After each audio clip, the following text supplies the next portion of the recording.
ধারণাটা পরে কি করে সঙ্গীতে যুক্ত হলো, তবেই না গণসঙ্গীতের একটা অন্য মাত্রা তৈরি হলো সলিল চৌধুরীর জীবনে এবং দর্শনে।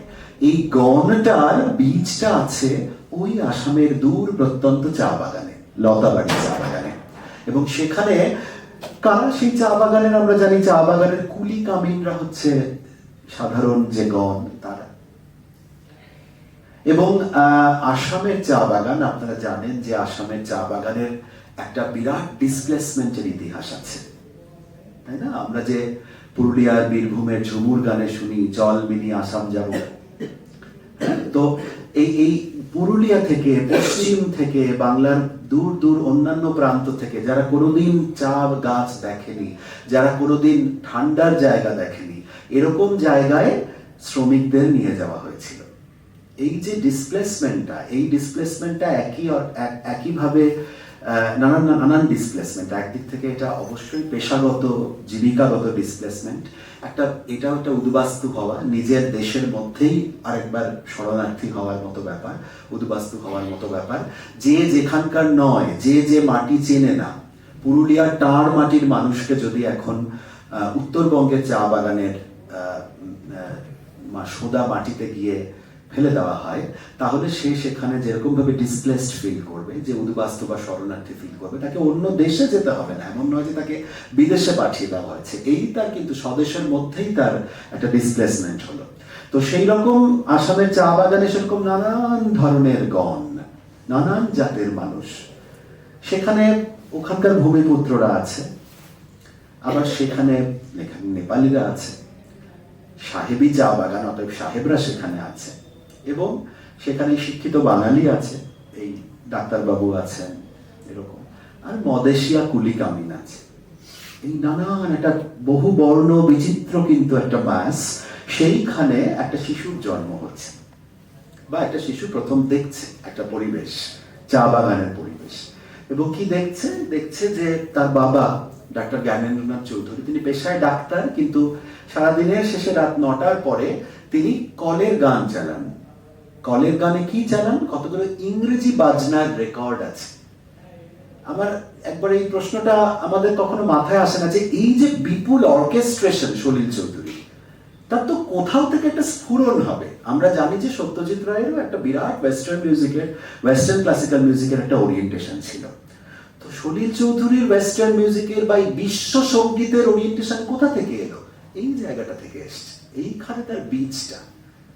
বাবা চা বাগানের, বাংলা থেকে বহু দূরে একটা চা বাগানের ডাক্তারবাবু হাসপাতালের, এবং সেইখানে তিনি রাত্রেবেলা সব কাজ সেরে এসে কলের গানে তিনি ইংরেজি, তার শতখানেক বাজনার রেকর্ড ছিল, সলিল চৌধুরী লিখেছেন স্মৃতিকথায়, এবং সেইগুলো শুনতেন। এবং সেইগুলো শুনতে শুনতে পরিবেশটার মধ্যে থেকে সেই সঙ্গীত তার অর্জন, মানে ওই অজান্তেই একটা সাংগীতিক জ্ঞান, একটা সত্তা, একটা অন্যরকম একটা বোধ তার অর্জিত হয়েছিল সলিল চৌধুরীর জীবনে। তো সেটা কি করে মেশে? একটা ছোট শিশুর জীবনে তো ওরকম ভাবে মিশবে না। আমরা শিশুকে যেখানেই যে অবস্থাতেই পরিবেশে আপনি ফেলে দেবেন, সে সেটা অ্যাকোয়ার করে নেয়, সেটা ভাষা হোক, সংস্কৃতি হোক, আমরা জানি। কিন্তু আর কিরকম সেই সংস্কৃতিটা কিরকম, দেখুন কিরকম গণের ধারণা ঢুকছে সলিল চৌধুরীর মধ্যে, শিশু সলিলের মধ্যে। তিনি দেখছেন যে তার বাবা শিক্ষিত, পরিশীলিত, মার্জিত একজন বাঙালি ভদ্রলোক, তাই তো? বাঙালি ভদ্রলোক সম্প্রদায়ের প্রতিনিধি তিনি জীবিকা সূত্রে পড়ে গেছেন ওই জায়গাটার মধ্যে। তিনি কি করছেন? পুজোর সময় নাটক করাবেন। পুজোর সময় নাটক বাঙালি জীবনের অঙ্গ, বহু কাল ধরে চলে আসছে। কাদেরকে দিয়ে নাটক করাবেন? কে সেখানে নাটক করে? কার সেখানে থিয়েটারের বোধ আছে? সব তো অশিক্ষিত কুলি কামিন, এই মদেশিয়া লোকজন, না নেপালি লোকজন, আর এরা তো কেউ বাংলাই বলতে পারে না, নানান রকম মিক্সড কেউ ল্যাঙ্গুয়েজ বলে, দক্ষিণ ভারত থেকেও আসা, ডিসপ্লেসড হয়ে আসা মানুষজন আছে। তো সেই মানুষদের নিয়ে বাবা ঠিক করলেন কি করবেন? বেহুলা পালা করবেন। বেহুলা একেবারে বাংলার গ্রাম জীবনের একদম মিথোলজিক্যাল এবং একদম যেটা আমাদের বলে আর্কেটাইপাল একটা কাজ। সেটা অভিনীত হবে আসামের চা বাগানের মধ্যে পুজোর সময় একটা নাটক হিসেবে। তো তার মানে বেহুলা পালা মানে সেখানে চাঁদ সওদাগর আছে, সেখানে স্বয়ং মনসা আছেন, এগুলো তো ক্যারেক্টার, তাদেরকে তো কাস্ট করতে হবে। তো একজন বুড়ি, কানি বুড়ি, সত্যিই মনসার মতো একজন কানি বুড়ি, খ্যানখ্যানে বুড়ি, সেই বুড়িকে পাওয়া গেল, সে হবে মনসা। সে একটু বাংলা বলতে পারে একমাত্র। আচ্ছা, চাঁদ সওদাগর কি হবে? চাঁদ সওদাগর হলো হাসপাতালের যে জমাদার, জমাদার মেথর, ঝাড়ুদার, জমাদার, সেই জমাদার হবে। সে এক বর্ণ বাংলা বলতে পারে না, কারণ সে, তার নাম মান্নিয়া, সে এসেছে কর্ণাটক থেকে একদা, সে তেলুগু ভাষা বলতে পারে। শুধু তেলুগু ভাষায় চাঁদ সওদাগর কি করে কথা বলবে? সুতরাং বাবা বললেন যে ওর বিরাট তাগড়াই, কেন তাকে কাস্ট করা হয়েছে? বিরাট তাগড়াই, লম্বা চওড়া আর মোটা গোপ, সেই জন্য তার চেহারা দেখে তাকে চাঁদ সওদাগর হিসেবে কাস্টিং করা হয়েছে। তো সে বললেন যে না না বাবা, তোমাকে তেলুগু টেলুগু বলতে হবে না, তুমি হ্যাঁ হু হুঙ্কার টুঙ্কার দেবে চাঁদ সওদাগরের হয়ে, ওতেই হয়ে যাবে, এরকম ব্যাপার। এরকম করা হয়েছে। বেহুলা কে হবে? তখনকার দিনে সাহেবরা ওই চা বাগানেরই যে মেয়েরা, কেউ সাঁওতাল, কেউ নেপালি, কেউ তাদের মতো যারা দেখতে শুনতে ভালো, তো বড় মেজো ছোট সাহেবরা অনেক সময় এরকম দেখতে শুনতে ভালো মেয়েদেরকে বিয়ে করে নিত। এবার তারা হতো দেশি মেম। এবার এই দেশি মেম এবং পশ্চিমা সাহেব, এদের দুজনের বিবাহ সূত্রে যে সন্তানেরা হতো, সেই সন্তানেরা হতো দোআঁশলা। এবং অনেক সময় দেখা যেত যে কোনো একটি ছেলে বা মেয়ে জন্মগ্রহণ করেছে, তার মুখখানা, তার নাকটা হয়তো বোচা, কিন্তু তার চুলটা হয়তো সোনালী, এরকম হতো। তো সেরকম একটি মেয়েকে পাওয়া গেল, যার নাম হচ্ছে সুখিয়া। সে সোনালী রঙের একজন ব্লন্ড, সোনালী চুলের একজন ব্লন্ড। হ্যাঁ, এদিকে কিন্তু সে ওরকম সাহেব এবং একজন সাঁওতালি মেয়ের ওর মানে সাহেবের ঔরসজাত এবং এরকম সাঁওতালি মেয়ের ফিচার্স পাওয়া, কিন্তু খুব মিষ্টি দেখতে। তাকে বাবা ঠিক করলেন যে বেহুলা হবে। এবার এদেরকে নিয়ে হলো রিহার্সাল দিতে হবে, ইত্যাদি ইত্যাদি। এবার তখনকার দিন এটা খেয়াল করে দেখুন, সলিল চৌধুরীর জন্ম 1925, অতএব এটা 1925, 26, 27, 28 এরকম সময় নিশ্চয়ই কথা হচ্ছে। এবং তখন অফকোর্স তখনও কেউ, মেয়েরা পাঠ করতো না নাটকে, ছেলেরাই মেয়ে এসেছে পাঠ করতো তখনও, বিশেষ করে ওরকম প্রত্যন্ত গ্রামে গঞ্জে, মফস্বল শহরে, আধা শহরে, চা বাগানের মধ্যে, ওরকম ভাবে।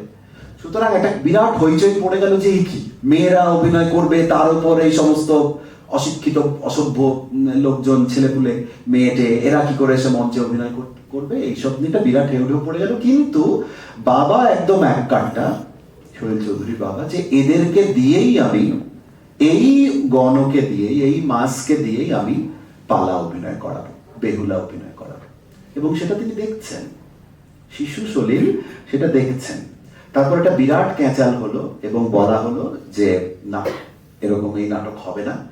বাবা 2-3 দিন গুম হয়ে রইলেন, তারপরে তিনিও গিভ ইন করলেন, যে সারেন্ডার করলেন, বলে যে আচ্ছা ঠিক আছে, ছেলেরাই মেয়ে সাজবে। ওটা হলো না। কিন্তু তিনি প্রত্যেকটি ক্ষেত্রে, তার বাবা এই ধরনের যারা সহজ সাধারণ মানুষ, যাদের মধ্যে তিনি ডাক্তারিটা করতেন, তিনি সাহেবদের ডাক্তারিও করতেন বটে, কিন্তু এই মানুষগুলো, এই যে অশিক্ষিত, তথাকথিত অশিক্ষিত, নিচু জাতের, নিম্ন বর্গের, এদের জন্য তার প্রাণ কাঁদত বাবার। এবং সলিল চৌধুরী নিজে লিখে গেছেন যে তিনি সাহেবদের কাছে গিয়ে আবদার করতেন, আমার বাবা, যে একটু ভালো ওষুধ আনাও, এরা তো সব না খেতে পেয়ে, মানে ওষুধ না খেতে পেয়ে মরে যাচ্ছে, কলেরা হচ্ছে, ডায়রিয়া হচ্ছে, দু একটা সাধারণ ওষুধ তো খেলেই তো এদের ঠিক থাকতে পারে। কিন্তু সাহেবদের যে শাসন এবং শোষণ, সেই ওষুধগুলো সাহেবদের জন্যই বরাদ্দ হতো, ওদের জন্য কিছু দেওয়া হতো না। এবং চোখের সামনে তারা মারা যেতেন অবর্ণনীয় যন্ত্রণা, দুঃখ, কষ্ট পেয়ে, এবং সে অস্বাস্থ্যকর পরিবেশে। পোকায় কামড়েছে, টাইফয়েড হয়েছে, হ্যাঁ, সেপসিস হয়ে যাচ্ছে কোনো একটা ক্ষতস্থান থেকে, এই সমস্ত কিছু তিনি দেখেছেন। কিন্তু তার কোনো সম্বল ছিল না। তার বাবার সম্বল ছিল একটা স্ক্যালপেল আর 2-1 কাঁচি, ছুরি, এইটুকু মাত্র। তার বেশি তিনি সাহেবদের কাছে একটা মাইক্রোস্কোপ পর্যন্ত চেয়েছিলেন, কিন্তু পাননি। কিন্তু এই পাশাপাশি, এই অনেক অপ্রাপ্তির পাশাপাশি, শিশু সলিল দেখে এসেছেন এই চা বাগানের সুর, শুনে এসেছেন চা বাগানের সুর, দেখে এসেছেন এই আরণ্যক প্রকৃতি আসামের। এবং উনি লিখে গেছেন যে এই আরণ্যক সিম্ফনি আমাকে খুব আকর্ষণ করত।